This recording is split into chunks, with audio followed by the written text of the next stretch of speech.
Seguimos en los trabajos de esta jornada y recibimos al próximo aspirante. Recibimos a Manuel Ulises Arturo Bonelli Vega.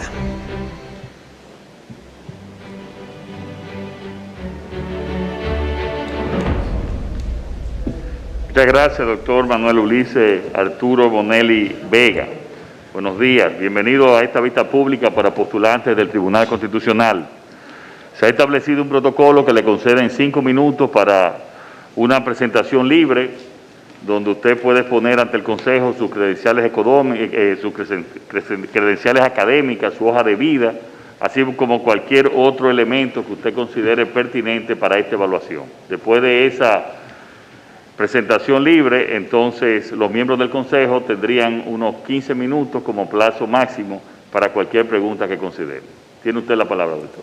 Muchas gracias, señor presidente. Buenos días a usted y a los demás miembros y a las demás y a las damas también. O sea, no me gusta usar la palabra de género que se usa ahí, ¿verdad? Prefiero decir integrantes del Consejo Nacional de la Magistratura. Mi nombre es Manuel Ulises Bonelli Vega, soy originario, nacido y criado en la ciudad de Santiago de los Caballeros, aunque tengo ya un buen tiempo residiendo en el Distrito Nacional. Me formé como abogado en la Pontificia Universidad Católica Madre y Maestra, desde donde me egresé de tal profesión y donde obtuve también un máster en Derecho Societario y Comercial.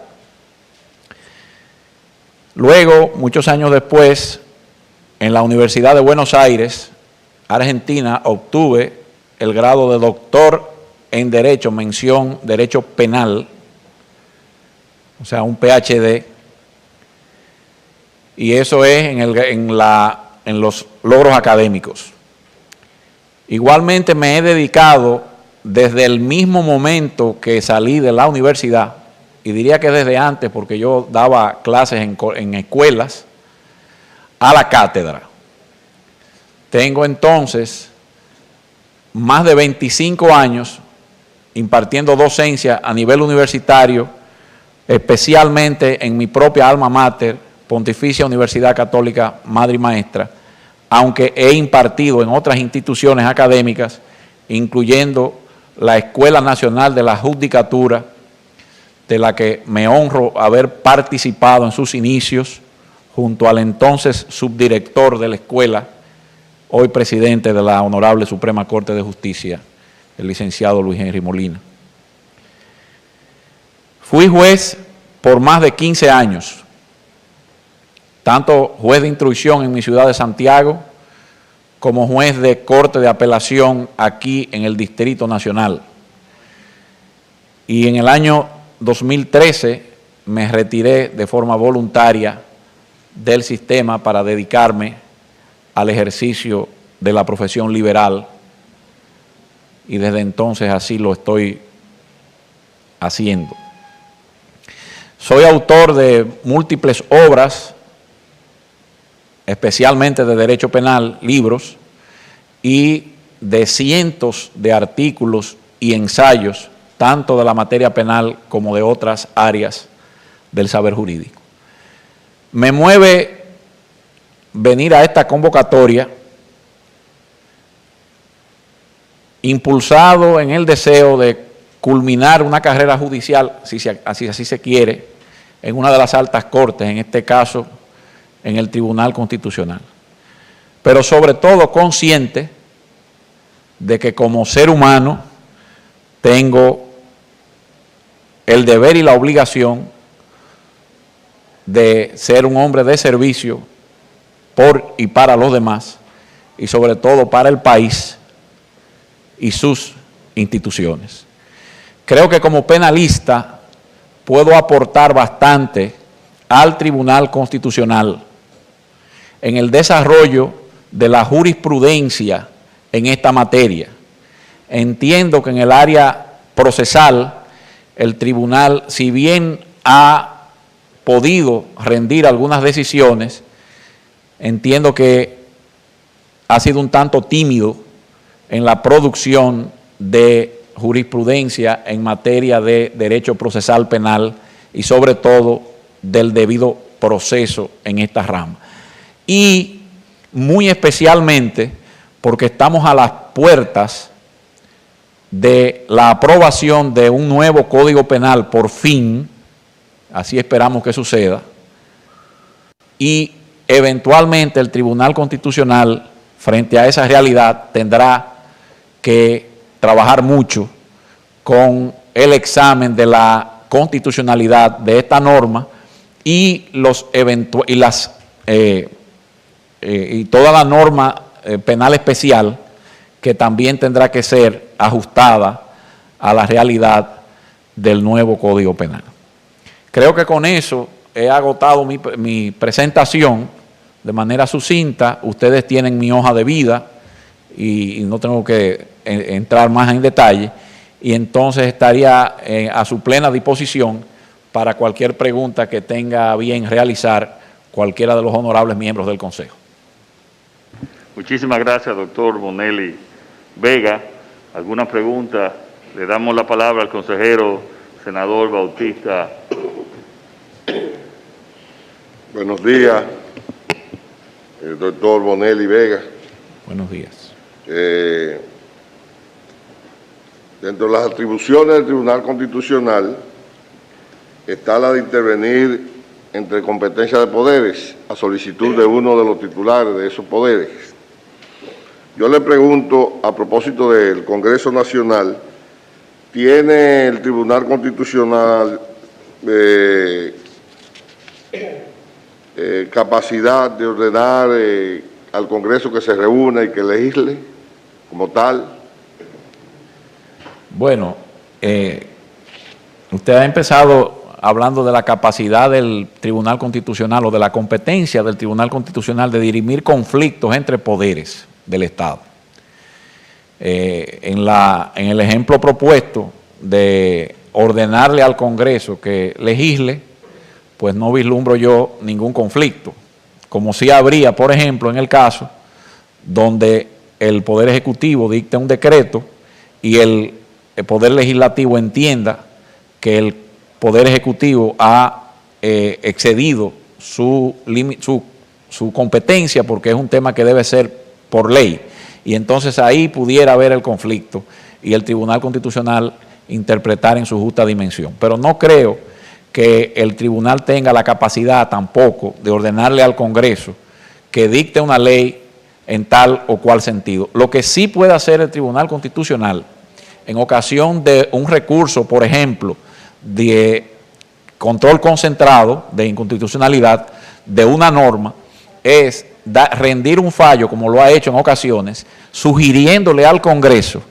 que dicte una nueva ley, como hizo, por ejemplo, con la ley del Colegio de Abogados, que la declaró inconstitucional y le dio un plazo al al Congreso para que dictara una nueva ley, o una ley cualquiera donde haya un par de textos inconstitucionales. El Constitucional puede dar una sentencia exhortativa en el sentido de invitar al Congreso a que ajuste la norma a la realidad constitucional. Damos la palabra ahora al diputado Alfredo Pacheco. Buenos días, doctor. Buenos días. Aquí en su hoja de vida nosotros vemos que usted escribió un libro sobre la extinción de dominio. Así también tenemos entendido, porque este es un proyecto que, aunque el Congreso no lo ha aprobado, pero hemos estado en debates sobre la pertinencia o no del mismo. Y vemos que usted también ha participado en la redacción de ese importante proyecto de ley. ¿Qué opina usted sobre los límites constitucionales de esa figura de la extinción de dominio y cuáles controversias podría generar esta ley en relación a su constitucionalidad o no y sus alcances? Muchas gracias, honorable presidente de la Cámara de Diputados. Pues primero voy a poner en contexto que en el artículo 51.6 de la Constitución se establecen los juicios de extinción de dominio que permiten que el Estado pueda reivindicar bienes ilícitos, sobre todo emanados, los que fueron distraídos a través de los actos de corrupción que están más adelante en la propia Constitución consagrada la proscripción de la corrupción. ¿Qué es el juicio de extinción de dominio? Un modelo que nosotros seguimos de Colombia, y Colombia a su vez lo había seguido bebiendo la experiencia de los Estados Unidos de la famosa ley Rico. Es la posibilidad de hacer juicios sobre el derecho de propiedad por el carácter ilícito de la cosa. Una cosa que es ilícita o de origen ilícito o que resulta en ilícita o que se mezcla con lo ilícito, no puede ser susceptible del derecho de propiedad. Y eso es lo que se discute en los juicios de extinción de dominio. Son juicios de naturaleza civil, no juicios de naturaleza penal, y donde no se juzga ninguna culpabilidad de una persona ni ninguna responsabilidad penal de la persona, sino la posibilidad de que ese bien sea objeto del derecho de propiedad. Y cuando se demuestre que no es posible, el Estado puede reivindicar en su favor esos bienes. Como bien decía usted, a mí me correspondió colaborar con el Congreso en la Cámara del Senado, que fue por donde se introdujo este proyecto de ley, en la redacción del mismo. Previo a eso, yo había trabajado mi tesis doctoral en la Universidad de Buenos Aires, donde mi propuesta fue establecer la extinción de dominio como mecanismo para combatir la criminalidad económica, entre los cuales están los casos de corrupción. Y me correspondió estudiar todas las normativas parecidas en los diferentes países donde este modelo de juicio existen. Obviamente que en esos países, ya con muchos años de experiencia en eso, se había, al momento de que nosotros colaboráramos con la redacción de la norma, se había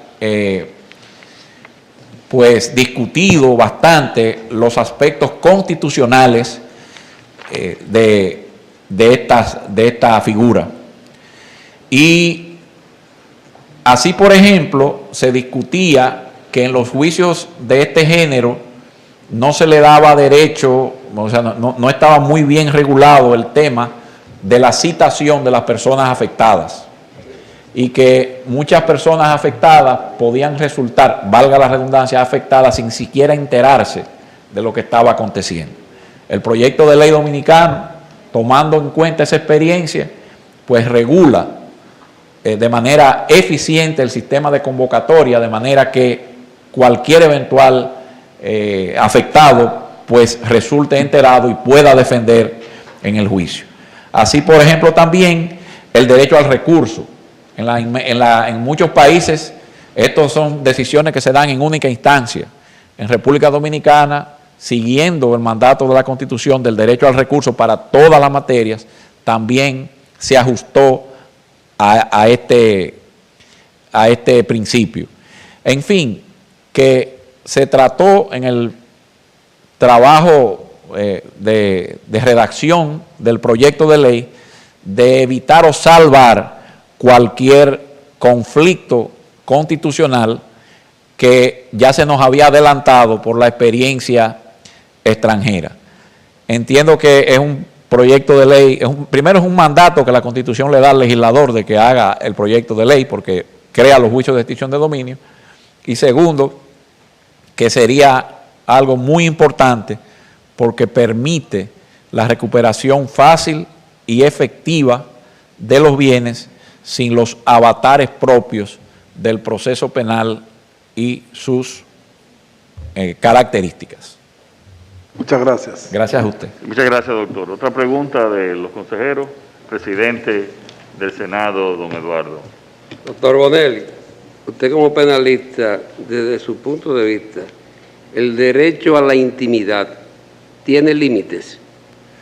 Bueno, claro, el derecho a la intimidad tiene sus límites, porque, por ejemplo, el orden público, usted no puede, en honor a la intimidad, hacer actos ilícitos, ¿verdad? Violar la ley.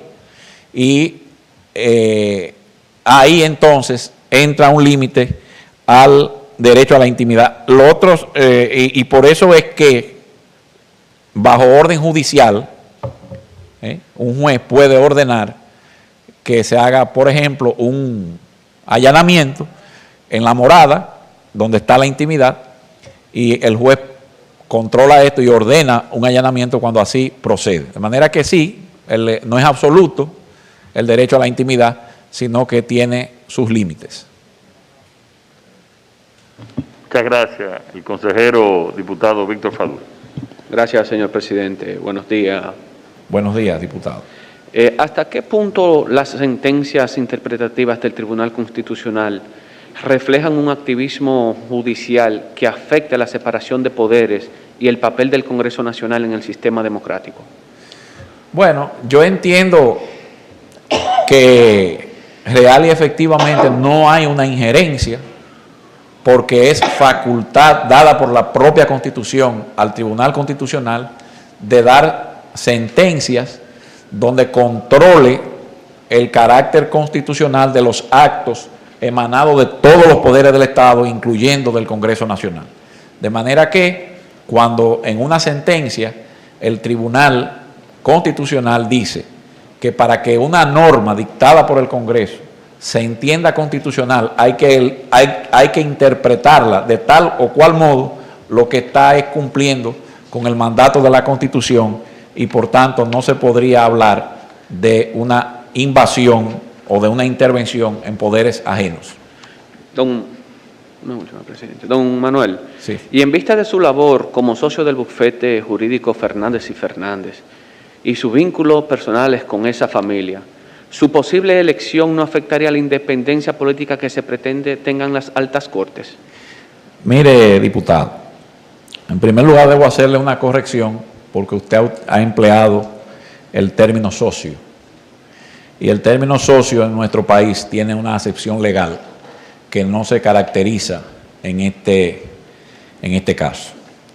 En el caso de mi alumno, Omar Fernández, fue mi alumno en 5 asignaturas en la Universidad Católica de Madre Maestra, y en esa razón, o por esa razón, le he dado asesorías a él y a su oficina, como se la he dado a muchas otras también. Le puedo citar, por ejemplo, que he sido asesor y soy asesor de la oficina del senador Pedro Catrén, que tiene su oficina de abogados. Soy asesor de esa oficina.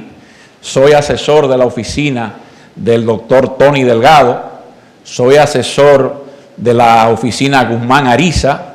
Soy asesor y he sido asesor de la oficina de Eric Raful, ¿verdad? Y he sido abogado, por ejemplo, en mi ejercicio profesional, del ingeniero Radamés Segura, que es miembro del comité político del PLD, y también soy amigo personal del licenciado José Ramón Fadul Monchi, de Santiago, una amplia vinculación de mi familia con la familia Fadul de amistad. Ninguna de esas condiciones me hacen a mí, me afectan en mi condición de juez. Ahí estuve yo 15 años de ejercicio judicial que lo revelan. Lo conoce todo el mundo, a mí me conoce aquí todo el mundo en el país y sabe que eso nunca torció mi condición de juez, la calidad de amigo. Que le agradezco a los amigos que nunca fueron a pedirme que lo torciera. Me refiero a eso y vuelvo a poner como ejemplo la figura del licenciado Fadul, que fue gobernador en Santiago, siendo yo, que fue alto funcionario, siendo yo juez en Santiago. Incluso una vez, diputado, por su juventud se lo digo, estuvo en mi juzgado de instrucción un asistente del licenciado Fadul, y el licenciado Fadul respetó esa amistad, nunca fue a hablarme, ni en uno u otro sentido, como le agradezco a todos los amigos que así lo hicieron.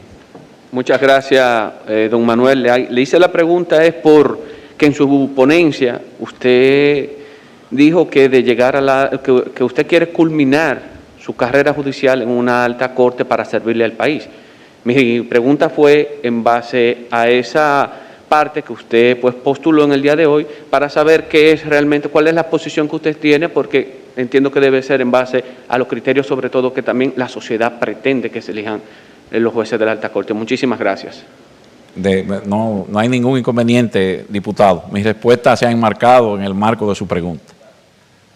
Muchas gracias. ¿No tiene, si quiere agregar algo, doctor? No, nada. Bueno, muchas gracias, doctor, por su participación. Bueno, muchas gracias, presidente, y demás miembros. Bien. En este momento... Hacer ahora, Sí, señor presidente. Sí, un intermedio.